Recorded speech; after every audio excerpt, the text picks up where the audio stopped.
Cutout చూసి కొన్ని నమ్మేయాలి డైలాగ్ కు పర్ఫెక్ట్ హీరో ప్రభాస్. సినిమా హిట్స్, ఫ్లాప్స్, కెరియర్ పై ఏమాత్రం ప్రభావితం చూపని నటుడు.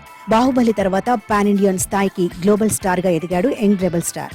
గత ఏడాది సలార్ మూవీతో బాక్సాఫీస్ ను ఊచకోత కోసిన కాటేరమ్మ కొడుకు ఇప్పుడు కల్కి అవతారంలో రాబోతున్నాడు. నాగ్ అశ్విన్ దర్శకుడిగా అశ్విని దత్ ప్రొడక్షన్ హౌస్ లో మోస్ట్ ఎవైటెడ్ మూవీగా రాబోతోంది. జూన్ 27న పాన్ ఇండియన్ భాషల్లోనే కాకుండా ఇతర లాంగ్వేజెస్ లో కూడా రాబోతోంది.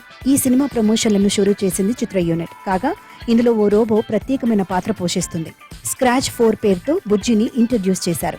మే 22న బుజ్జి లాంచ్ ఈవెంట్ ను రామోజీ ఫిలిం సిటీలో నిర్వహించారు.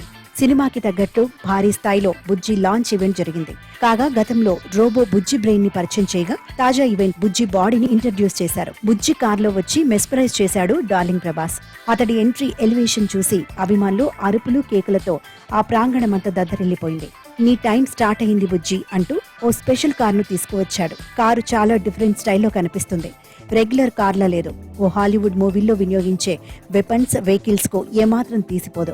బుజ్జి బాడీగా పేర్కొంటున్న ఈ కారు కోసమే 7 కోట్లు ఖర్చు పెట్టారట చిత్ర యూనిట్. కల్కి దెబ్బతో ప్రపంచమే కాస్కో అంటూ బహిరంగ సవాల్ చేస్తున్నారు ఇప్పుడు ప్రభాస్ అభిమానులు.